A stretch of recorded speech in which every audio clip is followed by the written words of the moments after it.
আসসালামু আলাইকুম। চলে আসলাম আবার একটা হিরো এক্সট্রিম গাড়ি সম্পর্কে জানাইতে। আমার এটা পার্সোনাল গাড়ি। এই গাড়িটা নিয়ে যারা বলেন যে ভাই গাড়ির এই সমস্যা ওই সমস্যা, গাড়ির ইঞ্জিনের যে গ্যাসকেট থাকে সেইটা নষ্ট হয়ে যায়, গাড়ির গিয়ার শিফটিংয়ের সমস্যা,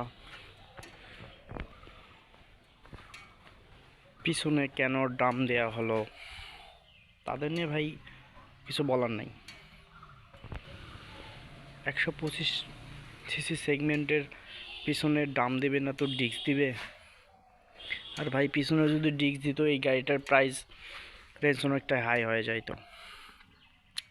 সেই জন্য কোম্পানি কখনোই 125 সিসি গাড়িতে ডিস্ক দেবে না।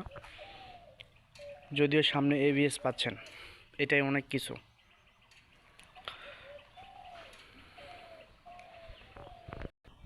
এত গর্জিয়াস একটা লুকে একটা 25 সিসির একটা গাড়ি ভাবা যায়?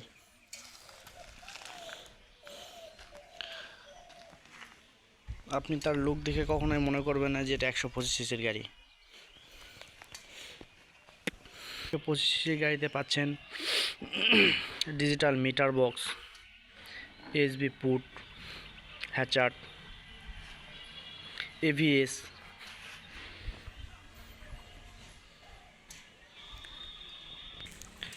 FI engine, fuel tank 10.5 litre, 1,70,000 বাজেটের মধ্যে একটা গর্জিয়াস গাড়ি পাচ্ছেন। এই গাড়ির টান ভাই খুবই গর্জিয়াস। আবার এই গাড়িতে কেউ বলে যে চাকাটা আরেকটু মোটা হলে ভালো হতো।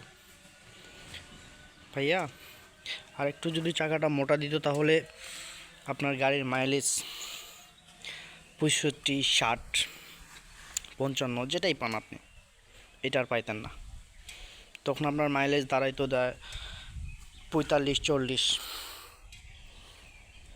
আপনি কখনোই চাইবেন না যে 125 সিসির একটা গাড়ি আপনার 40-45 মাইলেজ দেখ।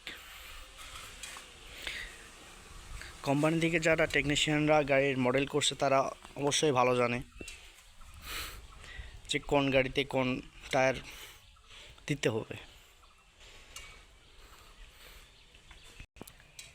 এই গাড়িতে ভাই কমপ্লেন আমার একটাই,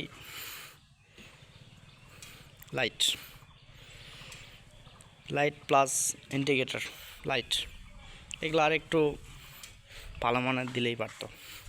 আর একটু হাইওয়ে চালার জন্য এই লাইট মোটেও আপনার জন্য পারফেক্ট না। তবু গ্রামের রাস্তা, বাজারঘাট এগুলা শহরের মধ্যে চালার জন্য এই লাইট ঠিক আছে। আপনি হাইওয়েতে রাইড করতে হলে আপনাকে ফগ লাইট ইনস্টল করে নিতে হবে। ফগ লাইট ছাড়া আপনি এই গাড়ি নিয়ে হাইওয়ে কখনোই রান করতে পারবেন না। আজকের ভিডিও এই পর্যন্তই। সবাই ভালো থাকবেন, চ্যানেলটা সাবস্ক্রাইব করবেন, লাইক করবেন। আবার দেখা হবে ইনশাআল্লাহ।